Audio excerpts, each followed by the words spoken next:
السلام علیکم ورحمۃ اللہ وبرکاتہ۔ جانوروں کی بولیاں۔ حضرت موسیٰ علیہ السلام کے پاس ایک شخص حاضر ہوا اور کہنے لگا، حضور مجھے جانوروں کی بولیاں سکھا دیجئے، مجھے اس بات کا بڑا شوق ہے۔ آپ نے فرمایا، تمہارا یہ شوق اچھا نہیں، تم اس بات کو رہنے دو۔ اس نے کہا، حضور آپ کا اس میں کیا نقصان ہے؟ میرا ایک شوق ہے، اسے پورا کر ہی دیجئے۔ حضرت موسیٰ علیہ السلام نے اللہ سے عرض کی، مولا یہ بندہ مجھ سے اس بات کا اصرار کر رہا ہے کہ میں اسے جانوروں کی بولیاں سکھا دوں۔ ارشاد فرمایا کہ میں کیا کروں؟ حکم الہی ہوا کہ جب یہ شخص بعد نہیں آتا تو تم اسے جانوروں کی بولیاں سکھا دو۔ چنانچہ حضرت موسیٰ علیہ السلام نے اسے جانوروں کی بولیاں سکھا دیں۔ اس شخص نے ایک مرغ اور ایک کتا پال رکھا تھا۔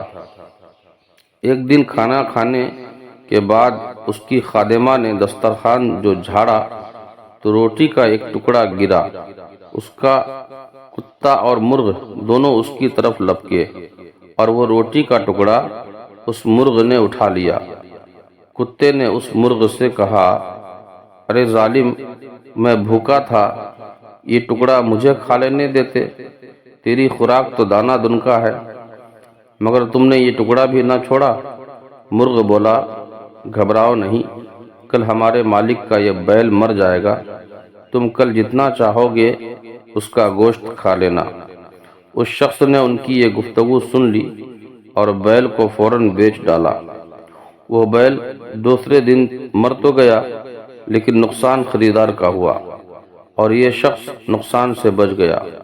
دوسرے دن کتے نے مرغ سے کہا، بڑے جھوٹے ہو، تم خواہ مخواہ مجھے آج کی امید میں رکھا، بتاؤ کہاں ہے وہ بیل جس کا گوشت میں کھا سکوں؟ مرغ نے کہا، میں جھوٹا نہیں ہوں، ہمارے مالک نے نقصان سے بچنے کے لیے بیل بیچ ڈالا ہے اور اپنی بلا دوسرے کے سر ڈال دی ہے، مگر لو سنو، کل ہمارے مالک کا گھوڑا مرے گا، کل گھوڑے کا گوشت جی بھر کے کھانا۔ اس شخص نے یہ بات سنی تو گھوڑا بھی بیچ ڈالا۔ دوسرے دن کتے نے شکایت کی تو مرغ بولا، بھائی کیا بتاؤں، ہمارا مالک بڑا بیوقوف ہے جو اپنی آئی بلا دوسروں کے سر ڈال رہا ہے۔ اس نے گھوڑا بھی بیچ ڈالا اور وہ گھوڑا خریدار کے گھر جا کر مر گیا ہے۔